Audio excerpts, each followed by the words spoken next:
What's up, everybody, and welcome to the Parabellum Podcast. I'm Sean, your host and owner of Parabellum Strength and Fitness. Today's episode, I'm going to talk strictly about Secretary of War's Pete Hegseth's speech to all the generals, which is, of course, making headlines everywhere. Uh, First of all, let me start with for all the naysayers saying this could have been done in email. No, it couldn't. And here's why. When you get an email at your job, 9 times out of 10, there is no sense of urgency with it. Maybe you're different, which of course I'm sure somebody's going to go, no, email, that means I've got to jump. Well, that's not the way the old school military worked. From the time that I was a staff sergeant, when I first got an official Army email, I was always told, look, here's the order of urgency. If I send you an email, it's not type priority. If I send you, well, back then there wasn't a whole lot of texting, but if I send you a text, there's a little bit of urgency. If I call you, there's urgency. If I come see you, it is of the utmost importance. So when he put all of those general officers in a room together, what he was doing is laying out his law as Secretary of War. And then on top of that, the president showed up. So this wasn't an email thing. This is changing policy and, more importantly, mindset in the military. Now, I served for 20 years. I retired in February of 2024. So I'm still kind of fresh out of the military. I think, I'm at 18, just over 18 months retired. What SecWar was talking about, I'm going to focus on the PT standards because that is my business, physical fitness, absolutely needed to be spoken about. When he says it bothers him walking through the halls of the Pentagon and seeing fat generals. Yeah, it should. If you're too old, it's time to go. If you can't stand in front of a formation of troops and look the part, it's time to go. Here's why. Leadership in the military is different than leadership in the corporate world. Let me say that again. Leadership in the corporate world. The corporate world loves to throw around the term leader. It's not really leadership, it's micromanagement. Because how many people in the corporate world are doing exactly what they tell their employees to do? Not many. They're BSing it. I know this because, well, my wife's been in the corporate world. She worked for a company that loved to use the term leader. I'm a leader. I was around these people. They had no concept of true leadership. The military used to be the only place that had true leadership.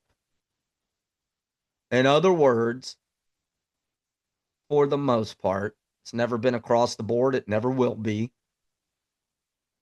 For the most part, if a leader told you to go do something, they had either already done it themselves many, many times,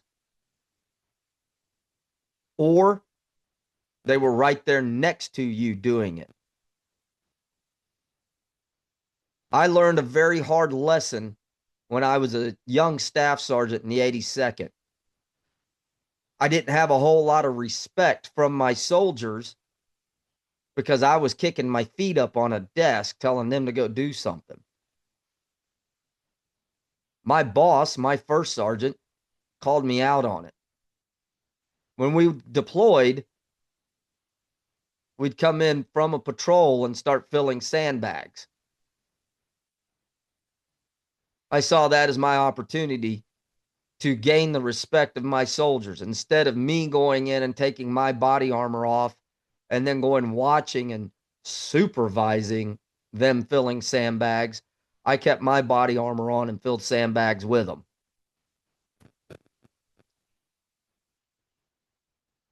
I gained their respect. In the corporate world, that rarely ever happens. Shoot, in the military anymore, that rarely ever happens.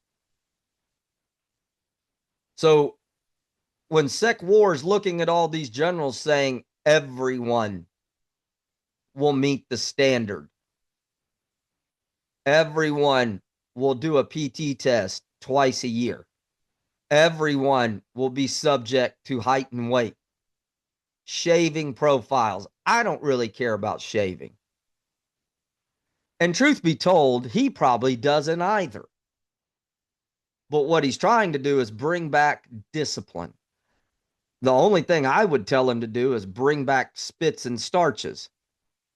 That's the term we use for spit shine boots and starched and pressed uniforms, where every Monday morning we lined up in a formation and we were inspected to see that our boots, you could see yourself in them, and that our uniform was basically bulletproof and the creases could actually give someone a cut. We were a more disciplined force. You were required to have a fresh haircut every Monday morning. There were very, very few overweight soldiers. So he's laying down the law for his time as the boss. And in the military, you do what the boss wants as long as it isn't illegal, immoral, or unethical. And none of what he said was any of those. It was simple, straight to the point. We're going to require you to meet the Army standards of physical fitness and grooming standards and look professional as long as you put on that uniform. Don't like it? There's the door. Which, by the way, all those generals, they've got 20 years in. They can go drop their retirement papers. They're going to walk away with a very nice retirement. They don't have to work again a day in their life if they don't want to. So you can stop with he told them they couldn't have their jobs. It doesn't matter to them. They've all got 20 years in. They can retire at any moment. Why are they hanging around? Sure, patriotism could be a reason. Or they just haven't collected enough stars and enough of a network to go get their job at Northrop Grumman, Boeing, or their speaking engagement or their book deal. There's fact. The next thing I want to address, I had a client call me today, female client. I've spoken about her before. She is a 36-year-old mother of 3 that can do towel pull-ups, plyo push-ups. She weighs about 125 pounds. She is an absolute physical stud. And she asked me my thoughts. And that's honestly what gave me the idea for this podcast. On having said everyone's going to meet the male standard. And if that was unfair to women. Now, she said, if that's too political, you don't have to answer, which I don't really care. You ask me a question, you'll get an answer. It's up to you whether or not you like it. But I prefaced my answer with, well, remember, he did say there's plenty of males who aren't meeting the standard either. We live in an age where this equality word gets thrown around so much that we don't realize that what that means is everyone gets the same opportunity. That doesn't mean you get the same outcome. The world does not work that way. But you get the same opportunity. So male and female soldiers get the same opportunity to score whatever they score on the PT test. They get the same opportunities to do PT in the morning with their unit. And I'll just be honest, odds are the PT they're doing with their unit is programmed by somebody who has no clue what they're doing. And it's not getting them to the goal of maxing that PT test. It's really just we're going to go out here and sweat as a group.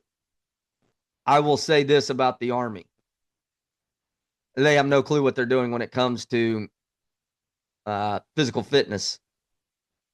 The Army Master Fitness trainers, they do, but they're not in every unit. And then when you are sent to that school and you try to bring back what you learned, somebody goes, no, you can't go to the gym. The soldiers just screw around on their phone.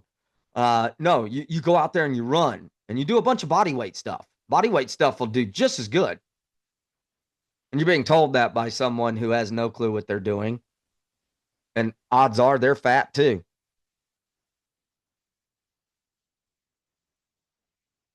So it's a catch-22.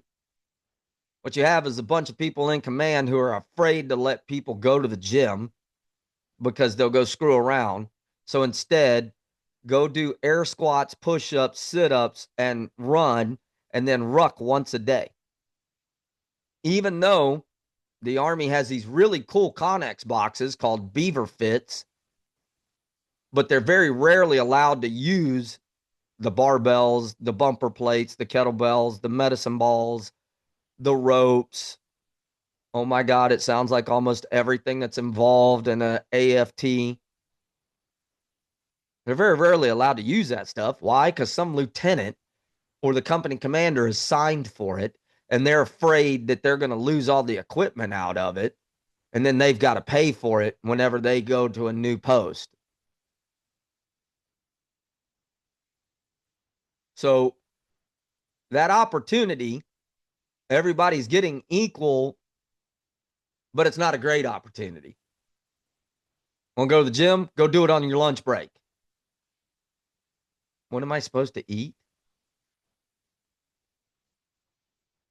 Well, then go to the gym after work. I get to work at 5:30 in the morning and I get off at like between 5 and 6 in the afternoon. That's a you problem. Manage your time better. Okay.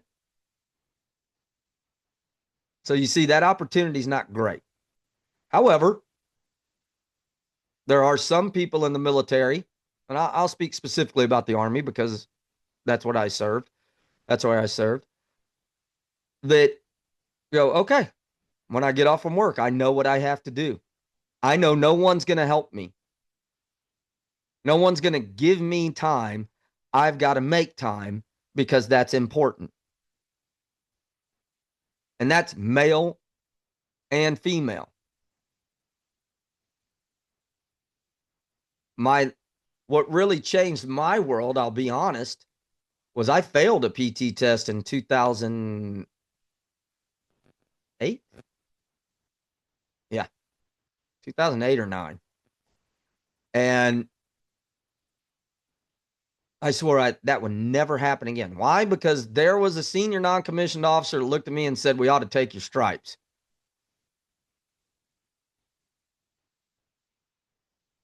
Because I failed the run. Granted, we had just gotten home from a deployment, and it's not like there's a lot of places to go run when you're an infantryman and on a deployment. But I didn't see him doing the PT test either. So you see, it's a catch-22. It's a culture problem. And that problem's been around for a long time. So anyway, this client asked me this question, and I answered it this way. That's exactly how it should be. There should be one standard, and everyone should be required to meet that standard. That's equality. You can't scream for equality and then go, well, that discriminates against females. Well, what happened to that whole women can do everything that men can do thing? Where'd that go? Oh, I can do anything a man can do. Whoa, whoa, whoa, whoa, whoa, whoa. Now you're telling me I have to do what a man does? Well, you got to remember, we're not as strong as men. Whoa, 10 minutes ago, you could do anything a man could do. What happened to that?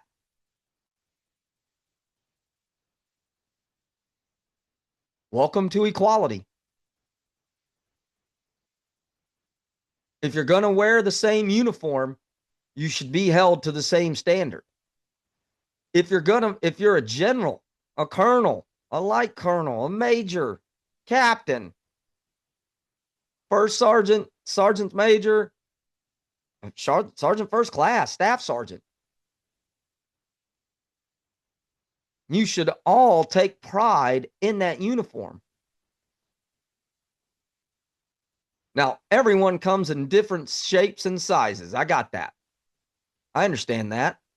And everyone is born with different physical capabilities and limitations. Some folks, hey, they're just gonna suck at the trap bar deadlift. We all have that one exercise that we just suck at. No matter how hard we work at it, we're still gonna suck. That's just the truth of it. But that doesn't mean you stop working at it. That doesn't mean you can go, I just don't, it's not good for me. It doesn't work for me. That's the problem we've gotten into in the military. We use the word me. And I know I'm the back in my day guy right now. But the truth of it is, when I came in, I was forced to conform to the Army and the Army's way of doing business, or get out. Leave.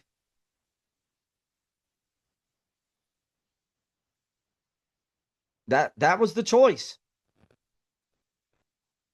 And that's exactly the right opportunity for everyone. That's the correct one. You don't like it here? Wait till your contract is up. Get out. But as long as you're here, you do your job. And you don't get to say, well, I just hate it.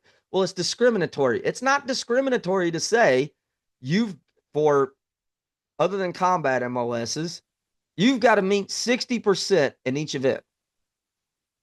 One standard. They've already made accommodations to the test for females. Why? Less than 6% of them could do one leg tuck, so they took that exercise out. They took the standing power throw, which was an overhead medicine ball throw. They took that out because it was unfair advantage to tall people. Short people and females were having a hard time with it. Hey, I'm short. I maxed that thing every time. It can be done if you're training properly.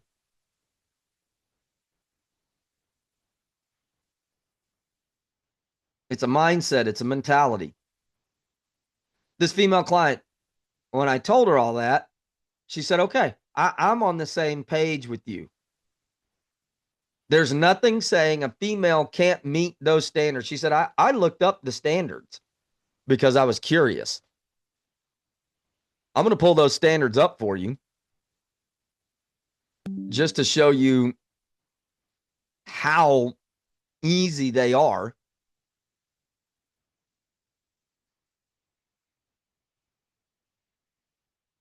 So, right here, this is the max deadlift, 3 repetitions.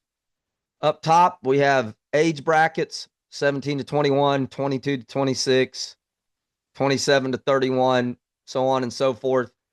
You have male and female standards. This is old. This is prior to yesterday. So for a male 17 to 21, to gain 100 points in the 3-rep max deadlift, you got to lift 340 3 times. For a female, 220. 120-pound difference. Now, if I've got 2 11 Bravos, one a male, one a female, the male weighs 185 pounds. The female weighs 185 pounds. And we want equality. They're both the same height, same weight, same age. And why am I requiring that female to do 120 pounds less than that male?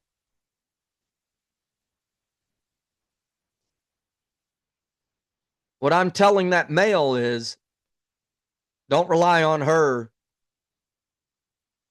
to put her hands underneath your arms and drag you to cover when you've been wounded, because we're not requiring her to do that. Which, by the way, a 185-pound individual, once you put body armor on them, weapon, water, ammunition, radios, they're going to weigh about 220.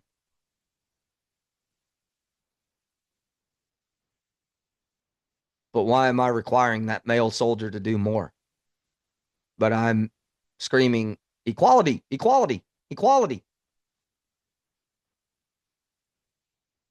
And as you get older, up until the age of 42 to 46, look at that. For a male, age 42 to 46, 350. A female, though, is 210. We're sending the message to females. You're not equal.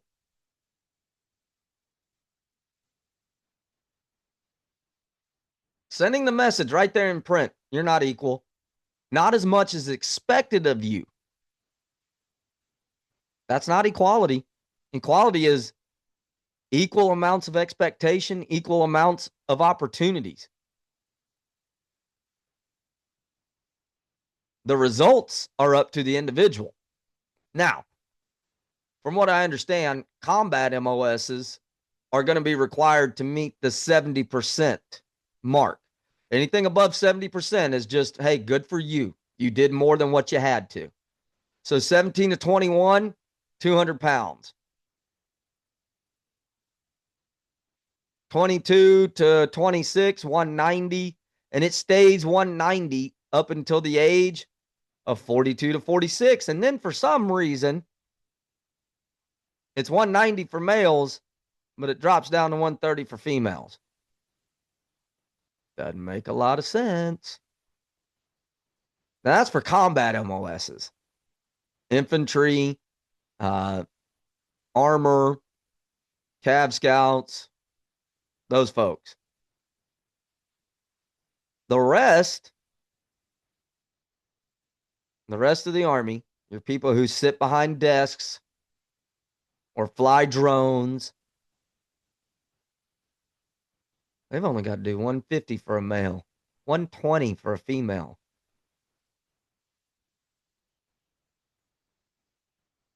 We're sending the message. You're not equal. Now we'll look at the hand release push-ups, which I think is silly, but hey, I didn't get to make the test. Maybe, just maybe, somebody will send this to Secretary of War Hegseth and he can hear my ideas, considering I do this for a living and I did serve. 58 for 17 to 21, 22 to 26, 61. It's only 5 less for females in the 17 to 21 bracket, 9 less in the 22 to 26, 6 less for 27 to 31. But 32 to 36, we're looking at 13 less reps. And the divide just keeps getting a little bit bigger. Now, in the 70%, 28 and 18.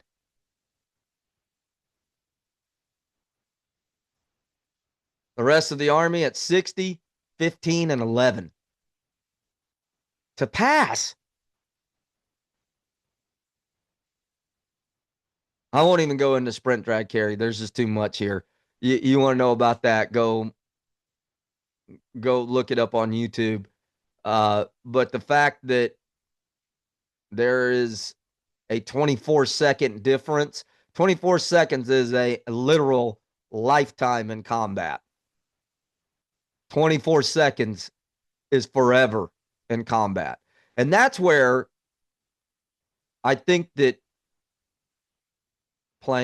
the plank numbers should be the same, and they are, which is outstanding.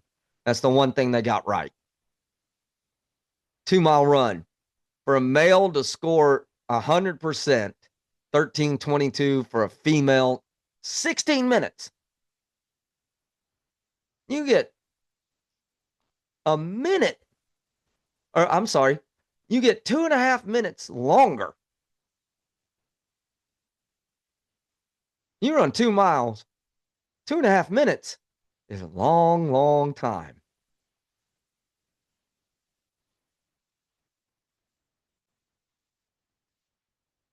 And we're screaming about equality. It's not discriminatory towards women. They're just getting what they've wanted. Equality.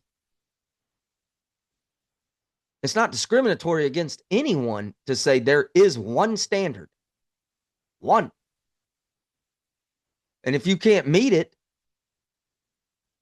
you either need to go work harder or realize that this isn't for you. And the military is not for everyone. It's not. So before, and I don't really care, my wife is a retiree from the United States Navy. She was a Seabee, and she was what was called brown water Navy, riverine patrol boats. My wife is the one who sent me SecWar's speech and goes, finally, it's about time. Everybody meets one standard. Everyone.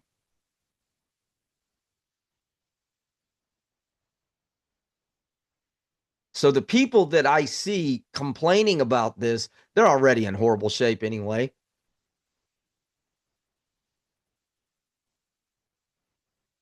They have no desire to get in shape. And combat shape is different than gym shape. Nobody's requiring you to have big old biceps. As a matter of fact, the more muscle mass you carry, the harder it is to perform as a combat soldier. You want to be lean, you want to be strong, but the bigger you are, the more tired you get faster.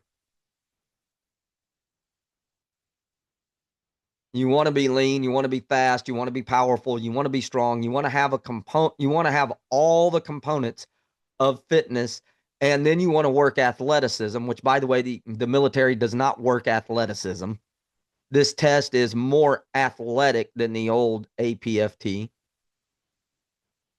But I don't see anybody out there doing plyometric stuff. I don't see anybody out there doing something that increases power. I don't see anybody out there doing something that really trains to get to that 340. I trained 2 female captains, their armor branch. I tell both of them, look, I'm training you to the male standard because that's the only, there is one standard. And since it's the higher of the two, which one do you think they're going to go with?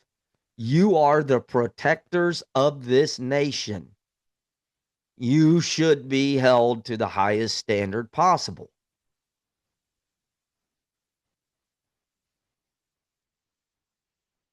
Having said that, though, they should also be treated better than sports stars. And they don't get anywhere near the recovery tools that a professional athlete gets. That same client called me today. She goes, well, how hard did they really push nutrition? Oh my God, they don't. They don't. You go into a chow hall, you're basically getting prison food. They talk about nutrition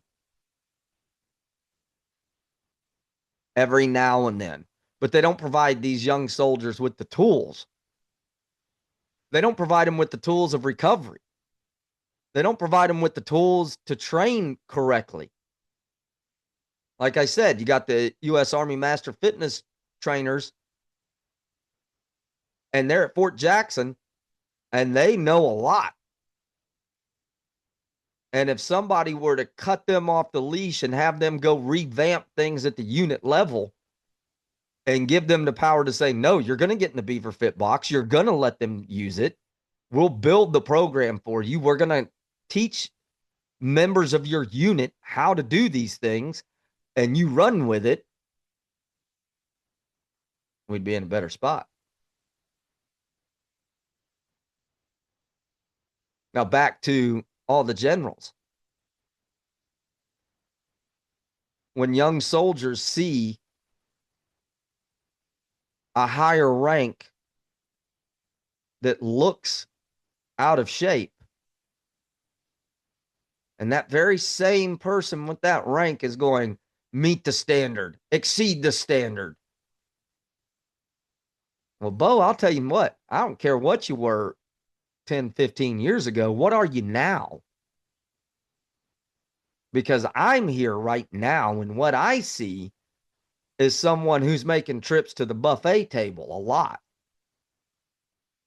What I see is someone who's more interested in getting home and getting their glass of cognac and a cigar more than picking up a dumbbell or a kettlebell or going and doing some sprints. It's an intimidation thing. When I was in and I saw that colonel that looked like he was in good shape, I listened a little bit more.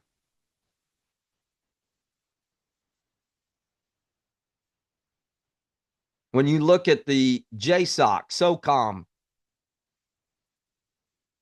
colonels, majors, generals, they're all in good shape. Well, I won't say all, but most. Why?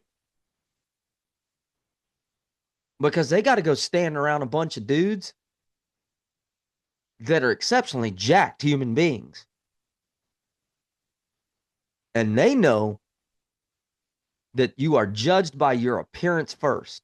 And I got it in our soft little world. We should never judge anyone by appearance. It's human nature. And if you're around a bunch of lead slingers, the first thing they're going to notice about you is your appearance and the uniform that they're wearing. Do you make it look as good as them? And if you do, they will listen. One of the reasons I got to where I am physically today is because I failed that PT test And my guys would have never have known. It was staff sergeants and above taking that PT test. My soldiers would have never have known. But I went and told them because I wanted to own it. It bought me some respect, but it also bought me the, we got one up on you. So I worked my butt off to never fail another one. And I never did. Never did. I still train that way. I don't have to put a uniform on again, but I learned a valuable lesson. If you're in good shape, it automatically buys credibility with people. Automatically. Because you take the time to take care of yourself. Now, of course, I'll say it. It also buys a lot of jealousy from people. I've never once been around another person who is in as good a shape or better shape than me and got the feeling from them that they were intimidated by me. By the way I spoke, by the way I moved, none of it. Never once. I've been around a lot of people that are in nowhere near as good a shape as I'm in. And there is that sense of, he thinks he's better than me. I don't think I'm better than you. I'm better physically. I don't have to think about that.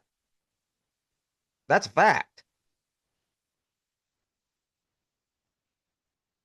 But most of these people are civilians. In the military, no, there's a common understanding. Don't go talking smack to that dude. He's in shape.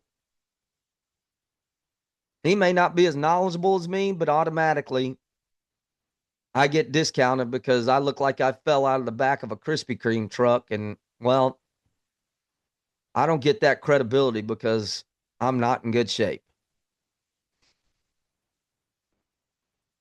It's part of the job. It's an expectation.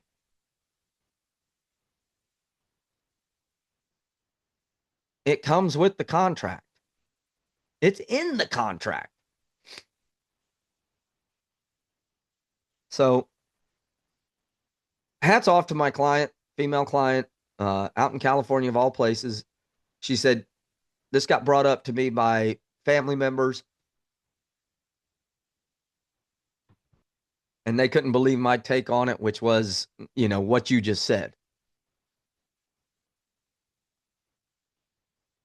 To think that a woman isn't capable of it is horrible. And I stepped back into Army mode for a minute and put it this way. I don't really care what somebody has between their legs as long as they can do the job and I can trust them. And that's the truth of it. I don't care as long as they can do the job. There's plenty of women out there that can do the job. We're just hearing from a very loud minority that are afraid that they're going to have to do some work. But then there's plenty of women, like my two clients, they're already putting in the work. Are they concerned about it? Sure. But that's because they care. Are they going to get to the male standard? They already are. They're already hitting the 70% because they've taken the time to train. They carve out time from their super busy schedules, which they are. They are both super busy. That's one of the reasons they stick with me, because I understand what their schedules are like. So I build it to work around their schedule and give them what they need, not a whole bunch of garbage volume. and they're already at the male standards. So it can totally be done. For those of you out there, it's could have been an email. No, no, no. It needed to be done in person. And it needed to be on news cameras. It needed to be filmed. And you can hate on him for that all you want, but that's the truth of it. You can hate on him for his pull-ups. Guess what? He's the secretary of the department. He doesn't have to do the PT stuff, but he's still out there doing it. Can he do a pretty pull-up? Absolutely not. His pull-ups, garbage. I have no problem saying that. His pull-ups are embarrassing. And besides, it wasn't even a pull-up. It was a chin-up.